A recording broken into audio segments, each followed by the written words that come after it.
আসসালামু আলাইকুম সবাইকে। আশা করি আলহামদুলিল্লাহ সবাই ভালো আছেন। আজকে আমি আপনাদের জন্য একটা ভর্তার রেসিপি নিয়ে আসছি। একটা আজব ভর্তা, নতুন একটা ভর্তা, রসুন ভর্তা। আর আগে বলে নেই, ভর্তাটা কিন্তু আমি বানাচ্ছি না, ভর্তাটা আমার আম্মু বানাচ্ছে। এত ভর্তা আমি এবার বানাতে পারি না। যাই হোক, এই যে আগে কুচাই রাখা রসুনটা তেলের উপর ভেজে নিব। আর অবশ্যই রান্নার তেল দিবেন না, দিতে হবে সরিষার তেল। সরিষার তেল দিয়ে রসুনগুলি ভেজে নিব। বাদামি কালার হয়ে আসলে উঠাই নিব। এই যে বাদামি কালার হয়ে আসছে, তুলে নিলাম। এখন চিংড়ি মাছ ভেজে নিব, সাথে মরিচ একসাথে দিয়ে দিব। অনেকে চিংড়ি মাছের মাথা ছাড়াও ভাজতে পারেন, আমি চিংড়ি মাছের মাথা সহকারে নিয়েছি।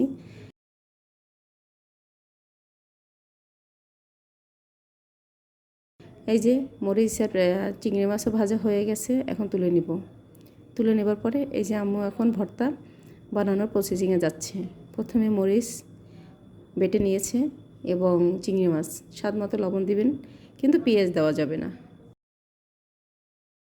তারপর লাস্টে এই যে রসুন দিয়ে ভালো করে বেটে নেবে।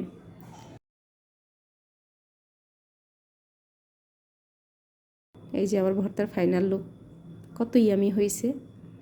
আশা করি সবার কাছেই ভালো লাগবে ভর্তাটা।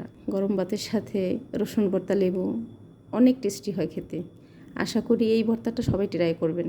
যারা খেয়েছেন তারাও তো বুঝতেছেন যে কী মজা, আর যারা না খেয়েছেন কখনো, অবশ্যই রসুন ভর্তাটা ট্রাই করবেন।